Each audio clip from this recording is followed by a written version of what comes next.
Притом родовский микрофон я свой все-таки утопил, и, ну, его топить нельзя. Сейчас попробуем с OnePlus. Раз, два, три, четыре, пять, шесть, семь, восемь, девять, 10, 11, 12, 13, 14, 15, 16, 17, 18, 19, 20. Хватит ему. Надеюсь, что мне повезет, и он не погибнет, но об этом вы узнаете в ролике. Смотрим. И, к слову, как его потом использовать, когда он влажный. Ну, не очень. Народ там пшикал на него что-то. Сенсор работает, но я бы не сказал, что волшебно. Хотя, по идее, и так неплохо.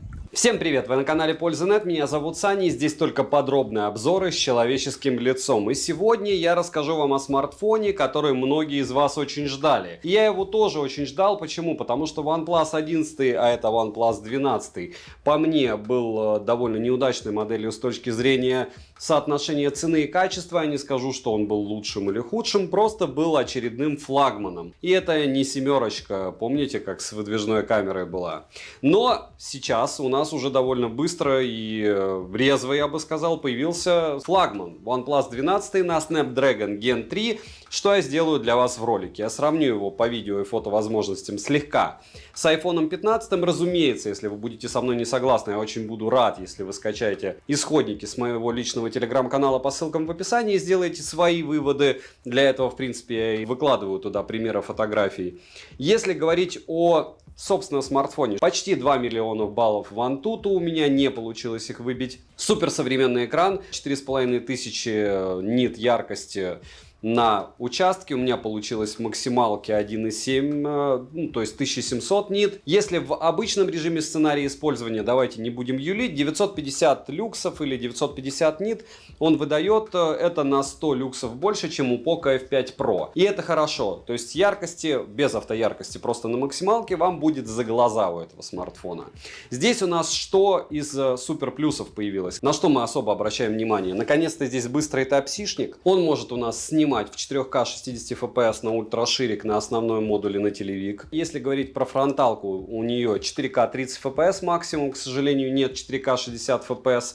Если говорить про экран, почему у меня нет такой улыбки, радости, я не делюсь с вами, не знаю, своими эмоциями, что ура, они выпустили новый смартфон. Все очень просто, они сделали экран водопад.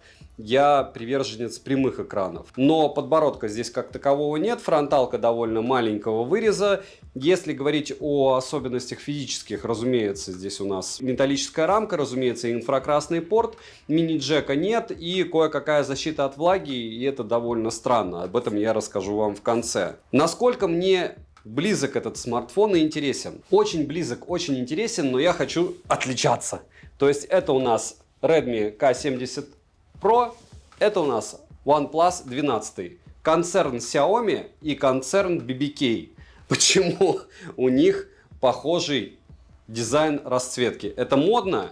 Ну хорошо, но дизайнеры должны быть не одни, по идее. Смотрим. Распаковка. Поставляется эта модель в минималистичной упаковке из плотного картона. На ней есть название и краткие характеристики модели. Упаковка хорошая. В комплекте мы имеем силиконовый чехол, притом я считаю отличного качества. Краткое руководство. Сам смартфон с наклеенной защитной пленкой. Адаптер питания Super VOOC до 100 Вт. Фирменный кабель для зарядки с USB-A на Type-C. И ключ для извлечения прорезиненного слота под 2 нано-сим-карты. Карту памяти, разумеется, запихать сюда нельзя. Неудивительно. Это уже привычно у флагманов. Русский язык на борту, несмотря на то, что у меня китайская версия смартфона. И по большому счету отличаться от глобалки она, повторяюсь, будет тем, что в глобалке будет Oxygen, а здесь у нас ColorOS операционочкой. Ну и плюс глобалку точно не заблокируют. Габариты смартфона 164 на 75 на 9 мм, а вес 220 граммов. Розыгрыши море. Читаем описание, какие сейчас актуальны. Постоянно это 5 Mi Band 8 серии. Разыгрывается за лайк, подписку и комментарий к любому видео ежемесячно. Помимо этого еще в конце декабря под Новый год, скорее всего, еще разыграю iPhone. Так что подписываемся на канал с колоколом. Еще не забудьте подписаться на телеграм-канал скидок, взаимопомощи и мой личный телеграм-канал по ссылкам в описании. В телеграм-канале скидок не только самые выгодные цены, но и всякие интересные штуки. Вот недавно у iQOO, допустим, кулер появился. Я его купил, туда разместил. Или, кстати, OnePlus-овское жидкостное охлаждение. Видели такое? Слышали? А оно есть. Приобрести OnePlus 12 можно в черной, белой и зеленой расцветке. В черной расцветке тыльная часть стандартно для OnePlus имеет Soft Touch покрытие. В белой версии тыльная часть глянцевая. А вот зеленая расцветка теперь имеет принт мрамора, и выглядит это дело довольно солидно, с одной стороны. С другой стороны, когда у тебя на руках Redmi K70 Pro, который точно такой же расцветки, ты думаешь, что по совместительству дизайнер у OnePlus работает также у Xiaomi, и он у них один на двоих. В плане дизайна от прошлых моделей особых изменений нет, блок камер только слегка видоизменился, и тебе постоянно кажется, что блестки попали под это стеклышко. Лично меня это не радует. Сборка качественная, материалы тактильно приятные, тыльная часть выполнена из стекла, а рамка алюминиевая. Притом хочу отметить, никаких каких-то особых претензий у меня по сборке нет. Я не знаю, где люди, которые покупали OnePlus, что с ними делали для того, чтобы у них как-то крышка отлипала. Но писали, опять же, что никаких проблем с водозащитой от этого нет. Но она здесь и не космическая. Поэтому сказать, что она есть, тоже сложно. Ты, если попробуешь ее проверить, то он, скорее всего, утонет, что он и должен сделать. Я, конечно, его слегка потоплю для вас, но знайте, что на свой страх и риск так делать точно нельзя. С фронтальной части у него защита Corning Gorilla Glass Victus второй версии. Смартфон имеет водонепроницаемость стандарта IP65. Смартфон в руке без чехла, как и с чехлом, лежит комфортно. Пользоваться одной рукой можно, но для этого рука у вас должна быть большая. То есть, допустим, чтобы использовать ту же камеру мне и изменение настроек, необходимо все-таки каким-то образом ладонью перемещаться по телефону. Развесовка мне нравится у него. Отмечу, что здесь все еще у нас остался переключатель звонка на вибро. Он механический, это классно, мне это дело нравится. Разъем USB Type-C OTG версии 3.2 Gen 1, что очень круто. Далее есть два микрофона и динамики. Притом здесь Dolby Atmos, функция пространственного звука, а в настройках можно выбрать профиль сценария и профиль среды. Но отмечу, что здесь нет встроенного эквалайзера, то есть вы предустановки только выбираете. И все-таки перекос есть, то есть это не полуторка в полноценном смысле, но есть перекос от нижнего к верхнему динамику. Притом я не сказал бы, что как народ пишет там 5-10%, я прям ощущаю на процентов 20-25, что один громче другого. Звучание в принципе качественное, и громкости более чем достаточно, звук классный. Bluetooth кодеков на борту очень много, к слову, установлен Bluetooth чип версии 5.4, на этом деле они не сэкономили. А вот на влагозащите, как я уже говорил, да. Бионический вибромотор с поддержкой технологии O-Haptics приятный и настраиваемый, и капорт в наличии, за что плюс, а вот мини-джека не завезли, что не радует. Летим дальше. Смартфон оснащен 3D AMOLED дисплеем на 6,82 дюйма с разрешением 3168 на 1440 пикселей с закругленными краями и небольшими рамками. Соотношение экрана к корпусу 93,5%, плотность пикселей хорошая, 510 ppi, Dolby Vision, как и HDR на борту, цветовой охват 100% DCI-P3, глобальная пиковая яркость 1600 нит, а локальная пиковая яркость, это в режиме HDR, когда фонариком вы будете на него светить, 4500 нит. У меня получилось максимум, к сожалению, 1600, у кого-то получалось 2400 люксов, если фонариком светить, я также светил, не захотел он. А стандартная яркость просто на максималке 960 люксов, ее более чем достаточно, это на сотку больше, чем в Poco F5 Pro, и это отлично, хватит за глаза и за уши. При прямом попадании света на экран яркости достаточно, пользоваться смартфоном можно без проблем. Адаптивная регулировка яркости на борту, и работает она корректно, ко всему есть большое количество различных функций, технологий для улучшения отображения изображения, персонализации цветопередачи, защиты глаз, регулировка цветовой температуры, повышение качества сверхчистого изображения, улучшение цветопередачи видео, режим подсветки HDR видео и не только. Единственное расстраивает, что все то же самое мы видели в ColorOS в оповских смартфонах. Всех. Используется технология динамической смены кадров от 1 до 100 Гц. Тест на частоту дискретизации касания вы можете наблюдать на экране. Я бы сказал, что смарт отрабатывает довольно неплохо, но не идеально. Не на флагманском уровне по мне. Мультитач на борту и моментально откликается на 10 касаний одновременно. Высокочастотное шим-затемнение до 2160 Гц на борту. Показатели шима выше 15% не поднимаются, за что огромный плюс. Хотя здесь есть еще и функция DC-димминга, я ее не активировал. В принципе, и так шим нормальный. Без шима, напоминаю, только IPS-ные смартфоны. Полноценный настраиваемый Always On Display в наличии. Далее, разблокировать экран можно при помощи оптического сканера отпечатков пальцев, внедренного в экран, и распознавание лица. Распознавание лица отрабатывает просто великолепно, моментально, даже под углом, но внести биометрические данные можно только одного лица. По поводу отпечатка пальца все делают хорошую мину при плохой игре, когда вам рассказывают, что вот его расположили дорого, он высоко, но вот если ты правильно будешь подбирать место, то ты рано или поздно привыкнешь, чтобы он у тебя разблокировался. Я не знаю, неделю тыкаюсь в него, и результат в лучшем случае 9 из 10 попаданий, а чаще 7 из 10. То есть сенсор отрабатывает так себе. Если говорить про датчик приближения, все хорошо с ним, переходим к процессору. Процессор установлен Qualcomm Snapdragon 8 Gen 3 с техпроцессором 4 нанометра с 8 ядрами. Максимальная частота у него 3,3 ГГц, используется графический процессор Adreno 750 и движок на базе II 4-го поколения от Qualcomm. Система охлаждения VC площадью 9140 мм мм квадратных с улучшенной теплопроводимостью, интерфейс ColorOS 14 на базе Android 13 версии, разумеется, в глобалке будет Oxygen, оперативная память LPDDR5X доступна на выбор 12, 16 или 24 гигабайта, внутренняя память супер быстрая UFS 4.0, я таких результатов в Antutu Storage тесте не видел никогда и ни у кого, а на выбор 256 гигабайт, 512 гигабайт и 1 терабайт. Имеется поддержка Wi-Fi 7 серии, которая уже работает, в отличие от некоторых его собратьев, которые ранее были выпущены, но без активации Wi-Fi 7 при его наличии. Поддержка 5G сетей, 4G сетей ниже. Для 4G есть 7-20 бенд, то есть спокойненько пользуемся где угодно. Также есть VoLTE, VO Wi-Fi и запись разговора без уведомления собеседника о начале записи. А вот eSIM завести нельзя. Есть байки про то, что как только выйдет глобалка, вы перепрошете, у вас появится eSIM, но посмотрим. Я думаю только о том, как бы появилась глобалка и китайские версии не заблочили, как в прошлый раз, а народ рассуждает про то, как можно eSIM будет завести. Видите, какой разный подход. Будем считать, что я катастрофизирую. OnePlus 12 поддерживает многофункциональный NFC. На данный момент можно устанавливать MirPay, спокойно оплачивать покупки NFC модулем. GPS-тест показывает точность до 3 метров, что для данного процессора стандартно. И Qualcomm-овские процы, они молодцы. Нет у меня к ним претензий по плане позиционирования. Емкость аккумулятора 5400 мАч, и это сильно. PC-Mark OnePlus 12, разумеется, отказывается проходить. В том же PUBG запись Твича есть на лайв-канале, FPS он вообще никак не держал. Была ужасная игра, притом я понижал настройки, что только с ним не делал. Ну, в общем, все было плохо, но в час он поедал 17%. Притом на YouTube он поедает 4% заряда, и это при максимальной яркости. И яркость он не сбрасывает. И за это прям отдельное спасибо. Заряжается смартфон от 0 до сотки в среднем за 28 минут, плюс у него есть проводная зарядка, разумеется, на 100 Вт, беспроводная до 50, реверсивная 10 Вт. Перейдем же к тестам. Как он проходит тротлинг-тест, вы видите на экране. Geekbench то же самое. Но если говорить про 3D Mark, то обратите внимание, как все плохо в плане стабильности. Об этом как раз говорит игровой тест. Вот такие вот дела. В Antutu он выбивает почти 2 миллиона попугаев. Я не знаю, как у кого он 2,4 миллиона выбивал, 2,6, 2,3, 2,1, больше 2 миллионов. В морозилку его запихивать для того, чтобы он у меня отработал, хорошо не стал. Но я напоминаю, что у меня минимальная комплектация, может быть в максимальной комплектации он может и 2,3. Storage тест показал же мега топовые 180 тысяч. Далее, основной блок камер с тыльной части состоит из 3 сенсоров и двойной LED вспышки. Калибровка стандартна от Hasselblad. Основной сенсор Sony Guangyu LYT808 на 50 мегапикселей с апертурой 1.6 и оптической стабилизацией. Сверхширик на 48 мегапикселей с углом обзора в 114 градусах и апертурой 2.2, автофокусом, макросъемкость с фокусным расстоянием 3,5 см. Далее телеобъектив на 64 мегапикселя с апертурой 2.6, фокусным расстоянием в 70 мм, автофокусировка, оптической стабилизацией. Где-то мы уже видели, да? Опа, привет тебе. Имеется цифровая стабилизация, 3-кратный и 6-кратный оптический зум, а также 120-кратный цифровой зум для фото, а для видео 3-кратный оптический зум и 16-кратный цифровой зум. И это прям сильно, кстати. Притом видео при зумировании неплохое. Запись видео доступна в максимальном разрешении с основного модуля 8К 24 FPS, 4К 60 FPS также на борту. Я не понимаю, почему производители упорно не хотят пытаться оптимизировать и сделать камеру в 4К 120 FPS, но опять же все на их совести. Но такой себе флагман, да, без максимальной влагостойкости и без каких-то фишек особых. Фронтальный сенсор на 32 мегапикселя с апертурой 2.4, максимальное разрешение для съемки видео у него 4К 30 FPS. С одной стороны, это шаг вперед, так как теперь мы имеем 4К на фронталке, но использовать это разрешение по факту лучше только тогда, когда вы снимаете что-то на штативе. С другой стороны, мы выбираем разрешение 1080p 60 FPS и, разумеется, все хорошо. Алгоритмов для улучшения фотосъемки, видеосъемки огромное количество. Переключаться между сенсорами во время съемки нельзя. Короткие примеры и сравнения вы сейчас увидите.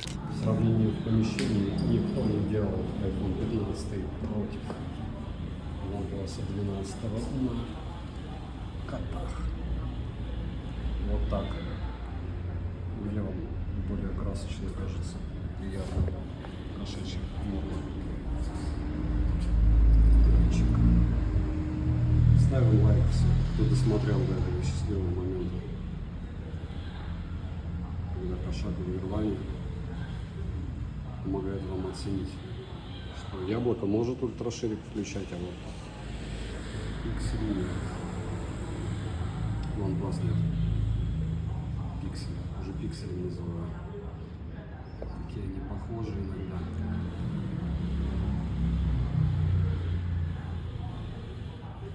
Если ближе.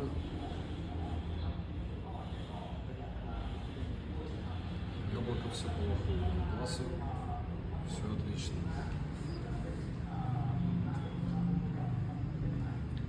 Много всяких штуковин. интересных мебель.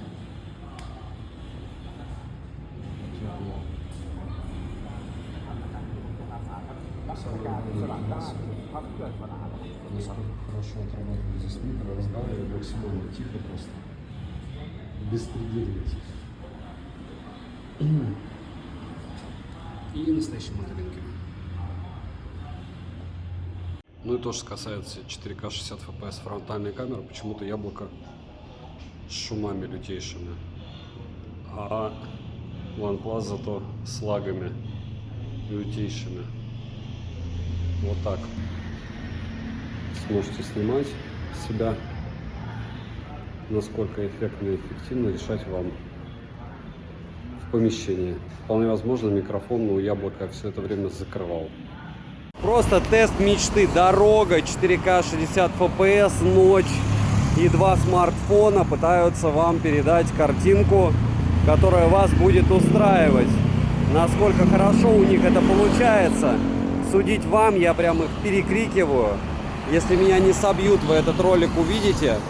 OnePlus 12 снимает хорошо, но опять же, как говорится, все познается всегда в сравнении. Насколько хорошо для вас, лучше ли он, чем остальные смартфоны, решать всегда исключительно вам. Я могу вам просто показать и сказать иногда свое мнение. По мне,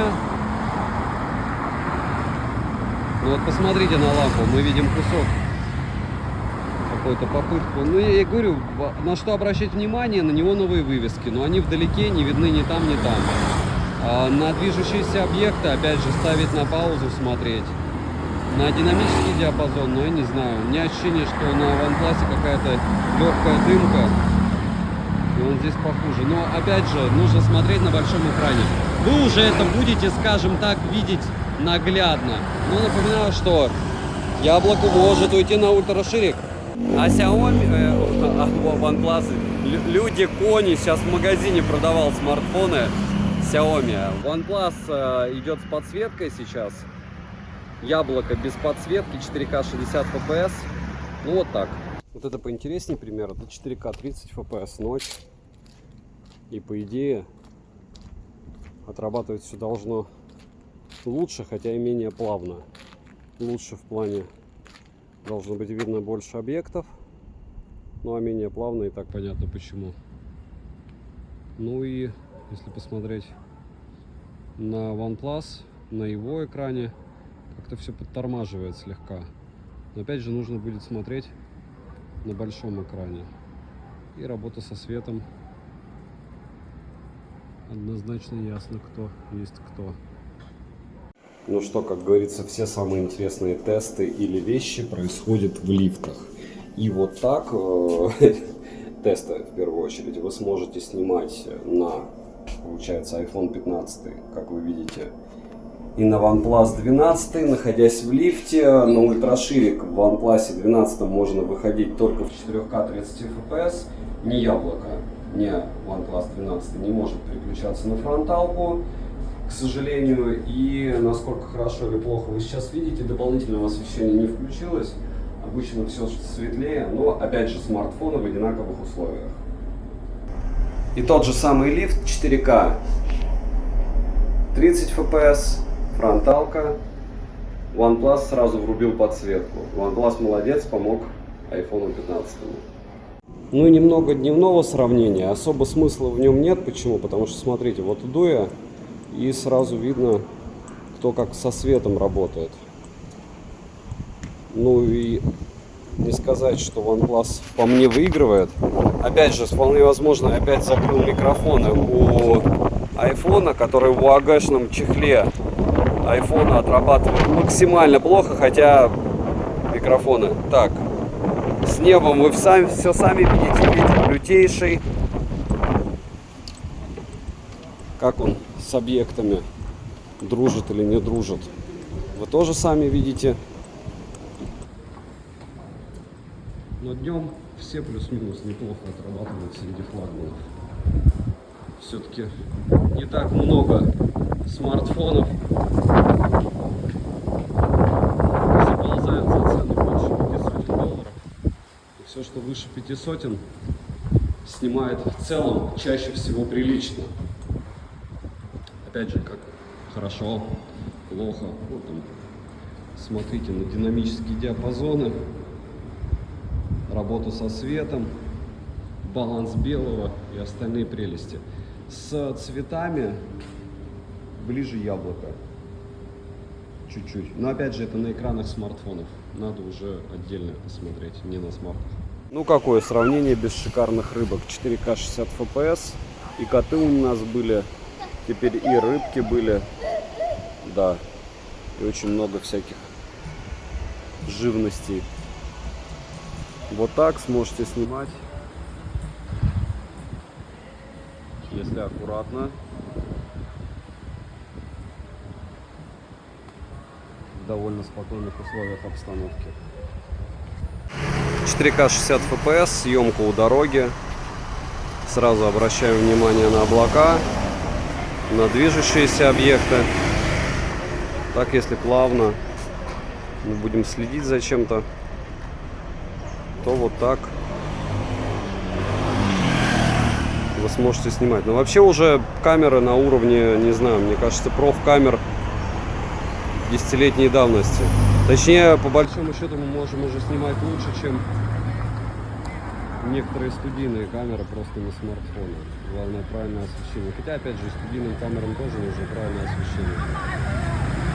Кому какая картинка нравится, кому больше нравится где объем, пишем. Экран работает у OnePlus 360 FPS при съемке 4К 60 FPS. Умный экран. И 4К 60 FPS на основной модуль. На фронтальный модуль, точнее, от Яблока. И 4К 30 FPS на OnePlus. Ну, видите, да, здание позади. В принципе, мое лицо.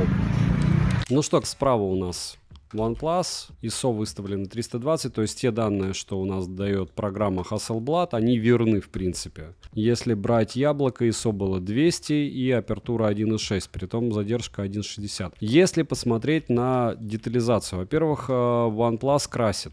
То есть он красит, притом довольно приятненько, особенно красит траву. Трава не такая зеленая, как здесь, хотя хотелось бы, чтобы она была именно такая зеленая. Если говорить про замыливание или еще что-то подобное, по мне оба смартфона имеют достойные фотографии, но сказать, что там OnePlus порвал Яблоко, я не могу. Во всяком случае, в этом сценарии использования. В целом, и та, и другая фотография мне нравится. Мне не нравится, что у OnePlus выкрутили цвета. Прям конкретно. Ну и две фотографии с фронталки в лифте. Разумеется, что Яблоко кажется, что неприятное. Почему? Потому что сглаживания нет, и что-то как-то поплыло. И OnePlus, кстати, справился лучше. Несмотря на то, что цвет ближе у Яблока лица, я бы сказал, что OnePlus сделал просто классную фотографию. И это объективно. Рука у меня дернулась здесь или нет, неважно. Я достал один телефон, сфотографировал, второй телефон сфотографировал, и вот такая вот история получилась. Если посмотреть, как ночью справляются смартфоны, вот обратить внимание, допустим, на то, как справился OnePlus, какая у него была задержка с движущимся объектом. 1 к 100 выдержка была. 1 к 35 экспозиция выдержка была у iPhone, но он справился хуже. ISO 500, здесь у нас ISO 1600, очень странно, абсолютно разный выбор. Если смотреть на вывесках подаль, то все-таки выигрывает здесь Яблоко. Но если посмотреть, как работают с движущимися объектами, один и второй смартфон, то здесь однозначно лидер OnePlus, в автомате притом. И если говорить, да, по детализации ночью уделывает Яблоко OnePlus. Опять же, мое субъективное мнение, опять же, вы можете посмотреть сами. Все исходники, их очень много, и на один, и на второй смартфон в моей телеге.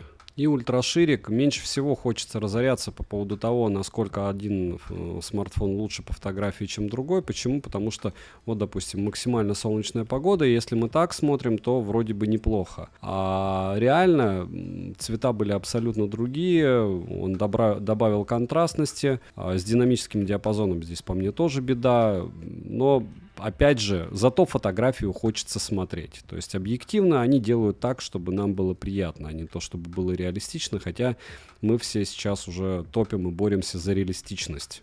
Ну и особо мне хочется отметить возможности его зума. Вот смотрите, ужасная фотография, ничего не получилось. То ли рука дернулась, то ли лыжи не ехали. Ну, в общем, вы поняли. Вот объект. Но этот объект я буду увеличивать в 120 раз. И вот смотрите, не отходя от кассы, от места, вот, пожалуйста. То есть я не видел там, в принципе, надписи на бутылке. Этот за счет ИИ дорисовок вытянул ее с фото. Вот так, X120. Вот оно, то же самое фото. То есть если брать увеличение, то здесь, в принципе, при кропе не получится так хорошо. Прочитать можно. Можно вот так вырезать. Может быть, даже лучше, кстати, будет. Так, и все резко ставим лайк котику. Здесь и так все равно видно, где OnePlus. Не буду я переставлять эту фотографию. На OnePlus и на Яблоке две фотографии у нас практически по мне идентичны. Почему? Потому что и тот, и другой справился классно. Но мне, кстати, на OnePlus нравится больше. Смотрите, намного больше. В разы, я бы сказал. То есть, если брать фотку с OnePlus, прям... Хотя, с другой стороны, здесь у нас и подальше объект, побольше предметов видно. Отказывался кот фотографироваться. Лайк ставим за котика. Будет еще его фотографии тогда. Ну что же, мы не ищем легких путей. Немного и дневной съемки. Также без шлема. С одной стороны хорошо, вам лучше слышно. Но смарт в чехле. С другой стороны плохо, потому что это небезопасно. Так, разумеется, делать нельзя. Почему я так делаю? Все равно люди иногда спрашивают, как будет съемка на велосипеде, как будет съемка, если с движущегося объекта, сколько народа на всяких туристических автобусах катает. Но одно могу сказать, если вы поставите его вот сюда, на крепление, смарт будет колбасить очень-очень лютно. И так делать не стоит. Ну что же, 4К 60 FPS, основной модуль, и, к сожалению, на ультраширик переключиться нельзя. А вот как здесь переключаться на телевик, тоже непонятно. Ну, в целом, да, он вроде бы переключается. Раз, два, нет. В целом съемка норм. И ультраширик до X4. Тоже 4К 60 FPS. Видео в формате HDR только 4К 30 FPS максимум. И X можно делать 6. Фронталка 4К 30 FPS. Снимать можно так, в толпе. Как микро работает, оценивайте. Можно включать подсветку, всегда включенную. Ну, для примера, двойное видео с, получается, ретушью на 0. Двойное видео с ретушью на 60. И двойное видео с ретушью на 100. Вы ощущаете, да? Фронталочка X6. Говорится, ладно, порадую чуть-чуть контента злачными местами. Вот так неоновые вывески будут выглядеть на OnePlus 12. И вот так он будет справляться с огнями. TC 4К 60 FPS, OnePlus 12. Ну и пример фронталки 4К 30 FPS, стандартная в, получается, TC. Свет позади, света нет. Ну, вот так, представляете, вы себя будете снимать. Не знаю, у меня такое ощущение, что чуть-чуть выгнуто. Искажение вижу. Если вы не видите, то напишите. То, что только что поймал глюк телевика, появилась необходимость только сбросить камеру, и только таким образом он начал работать. Непривычно для OnePlus через месяц и после обновлений, что появляются такие глюки. Хотя и у яблок такое бывает. Съемка против солнца 4К 60 FPS. Вот солнышко аж там. Сами понимаете, как туда смотреть. Улица. Вот это была съемка с одной руки, сейчас с двух рук. И, допустим, при движении пробуем зумировать. X6. X1. Как мне говорят вчера в комментариях, Саня, чего ты про экран рассказываешь? Меня вот интересует, как он фотографирует. Но исходники мне лень скачивать. Хотя, опять же, не только я из блогеров скидываем все это дело в интернет. Сравнивайте сами фотографии. На вкус и цвет фото вообще разное у всех. 4К 60 FPS. Напоминаю, что подобного рода ролик, только полноценный, на лайв-канале есть, где я делал обзор на одним кадром на OnePlus 12. Мне прилетела сейчас очередная обнова. Как мне написали, обнова уже давно вышла. Но прилетает она постепенно на OnePlus. Ну и, как говорится, ладно, потому что по большому счету я его еще не гонял. Гонял только в попытке увидеть 90 FPS в PUBG New State. Ну, вы уже видели результаты этой попытки. Так что ждем, когда OnePlus все допилит. Точнее, будут ждать, как OnePlus все допилит, те, кто планирует его покупать 12. Я бы на вашем месте не спешил. 4К 30 FPS фронталка. Ну, немного новогоднего настроения. Как говорится, давайте медленно и плавно, чтобы все ощутили всю глубину возможностей данного девайса. Будто вы пытаетесь снять все это дело для какого-нибудь торжества, клипа, ролика, ютуба. И это все дело посмотрит больше, чем 100 человек. А неважно, даже если один человек посмотрит, но близкий для вас. Вы сможете оценить сейчас. Ну, если кропать, то очень даже по мне достойно. И опять фронталка. Включилась, кстати, подсветка автоматическая. Ну, пока с автофокусом даже смартфон меня радует. То есть у него пока прям получается очень-очень хорошо. Прямо скажем, во многих моментах. Хотя, как говорится, всегда смотря как смотреть. Вот так вы будете слушать сирены. 6 ночь. Перекресток. Сами видите освещение. Я бы не сказал, что она прям плохо снимает. Еще и если увеличивать там, где есть освещение, нет, никак не может. И жаль, что с ультраширика тоже не перейти на основной модуль. И опять же ультраширик 4К 60 FPS, что мешало, да? Программой сделать переход. Фронталка. OnePlus 4К 30 FPS. Фронталка 4К 30 FPS. А вообще мне очень не нравится, когда есть отдельный режим ночь у смартфонов.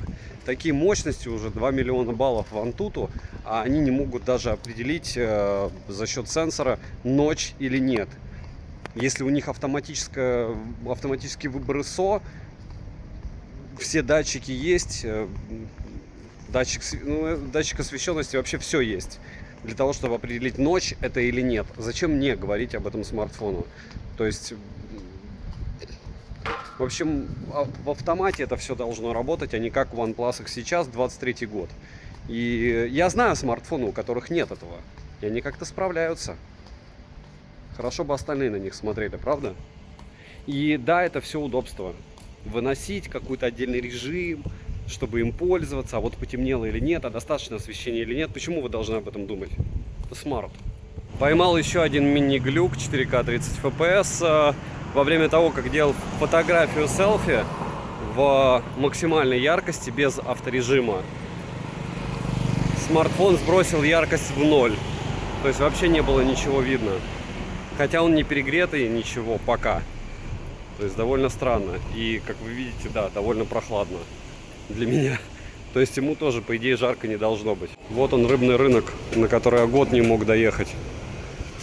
И логично здесь, конечно, лучше брать его, идти сюда утром, потому что ночью они ловят, а потом продают днем. Но все равно, как говорится, пример работы камеры в реальной жизни. Вот так вот они могут отрабатывать, кстати, против солнца на каких-нибудь детских площадках. Вот так делают коктейли. Нажимаем на 2,6, где-то 60 рублей. И вот сразу X6 на креветке. Слабовато, да? X3 еще нормально. Ну что же, все ради контента, подвергаю себя опасности. И окружающих не подвергаю, потому что это я еду без шлема. Но без шлема, разумеется, не кататься, с одной руки ничего не снимать, а всегда следить за тем, что вы и как делаете. Я не в шлеме, специально разговариваю прямо в смартфон, то есть у меня у источника звука у рта. И как мне говорят, какой смысл в этих тестах? Ну, вопрос к вам, если вы до них досмотрели. У меня плюс-минус всегда одинаковые. А смысл всегда есть. Послезавтра вас переклинит снять это все дело, находясь на велосипеде. И все. И никуда вам не деться от этого будет. Будет вот такая картинка. Теперь съемка на фронталку 4К 30 FPS без шлема. Так делать не стоит, разумеется. Катаемся всегда в шлеме, 2 руки на руле. Что еще? Разумеется, с документом, разумеется, не под чем-то. Но вот так вы сможете себя снимать на фронталку. Притом включается все равно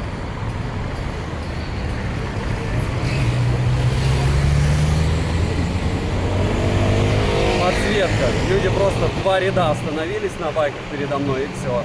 И в топку. Ничего их не трогает.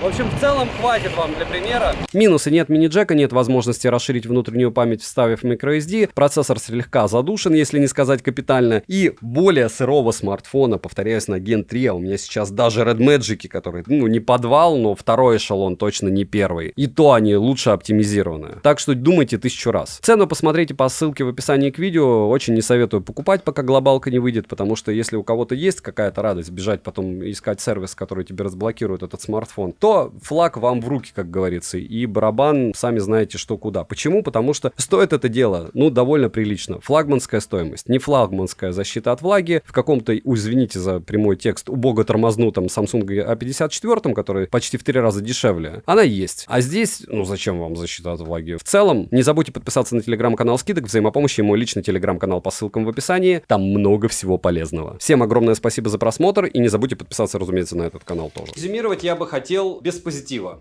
Почему без позитива? Смотрите, у меня есть смартфон. Он не лучше, чем Oppo Find X6 Pro. Почему я говорю про Oppo Find X6 Pro? Потому что Oppo и Realme сейчас на ColorOS, то есть у них операционка одинаковая. Да, у него больше баллов в Antutu, ну и в принципе все. То есть защиту от влаги они даунгрейдили. Вам нельзя его топить, даже в теории. Если говорить про внешний вид, я не понимаю вот этого вот напыления. То есть человек взрослый, у которого есть какие-то ассоциативные ряды, мне 40. Если говорить про физические какие-то особенности, нет, у меня нет претензий по поводу сборки, но у меня есть претензия по поводу программного обеспечения. Он не греется, круто, но что с FPS, друзья? Как можно было выпилить смартфон, который в каком-то PUBG на Твиче не может показывать 90 FPS? Когда Meizu держит 90 FPS при более жестких настройках. И я не пиарю Meizu, потому что у Meizu там другая история. Про него отдельный обзор смотрите. Я даже не буду вам особо разоряться по поводу Android Auto, который одни миллионные блогеры говорят, что он есть. Вторые говорят, что его нет. На данный момент его нет, но когда придет обнова на глобалку, потом накатывается глобалка на этот смартфон, и она будет работать. Мне нет автомобиля, в принципе. Почему? Я надеюсь, что вы досмотрели, дорезюмирую. Вот из-за этих слов. Извините, вот сейчас я нарушу чуть-чуть правила своего канала, это сленг. Но на серьезных щах убеждать людей, что этот смартфон может быть заблокирован, мы это все ждем, и это нормально? Нет, это не нормально. Если выйдет глобалка, и при глобалке это дело не будет блокироваться, вот в тот счастливый момент времени, почему меня спрашивали, OnePlus 11 у тебя нет в топе? Ни в одном. Конечно, у меня ни в одном из топов каналов, которые смотрят сотни тысяч людей, не было OnePlus, потому что они оборзели. Подытожим. У нас сейчас а-ля флагман. Почему а-ля? Потому что не IP68. Вообще никак это не флагман. А-ля флагман, потому что здесь нет 4К 60 FPS. И да, у меня все претензии одинаковые к смартфонам. А-ля флагман, потому что они выпустили кусок смартфона на Gen 3, не оптимизированно даже под PUBG. Он красивый, он мне безумно нравится. Я его без проблем продам прям после обзора на следующий же день. Но статус не то, что топ за свои деньги, а флагман топ, он у меня не в 5 лучших, это точно. Потому что здесь лучше? Фото, чем у остальных? Нет. Видео? Нет. Оптимизация? Нет. Экран? Ну, только если говорить, что он там последний, он лучший. но это не максимальная яркость. У того же вшивого iPhone 15, самого убогого в линейке 60 Гц, яркость в максималке выше на 200 люксов, к слову, если уже яркостью мерится. И чем тогда мерится? В общем, в целом и частности, я не понял с влагозащитой. В целом и частности, я не понял с количеством брака физического. Если они думают, что сегодня я побегу как дурачок покупать и буду этим пользоваться и ждать, а куда я буду посылать? А я уже знаю, все отлично, можно приобретать. Нет, это так не работает. OnePlus суперский бренд, я надеюсь, что в этой конкретно модификация OnePlus 12 никаких блоков не будет. И тогда уже будем танцевать. Через 3 месяца, через 4, может быть, я его еще в глобалке куплю в другом цвете. Скорее всего, я так и сделаю. Сегодня однозначно девайсу 100% нет. И здесь даже не о чем говорить. Девайсу, повторяюсь, от меня однозначно нет. Не забудьте подписаться на телеграм-канал скидок взаимопомощи. Ему личный телеграм-канал по ссылкам в описании. Я, к слову, его уже по сути поцарапал в районе Type-C-шника. Вот так вот. Я помню, как я Xiaomi 11 Ultra просто Type-C-шником в первый же день, когда он еще за 100 с лишним тысяч стоил, поцарапал при зарядке. В итоге продал на 10 тысяч дешевле. Это было очень печально. Добра и удачи вам, дорогие друзья!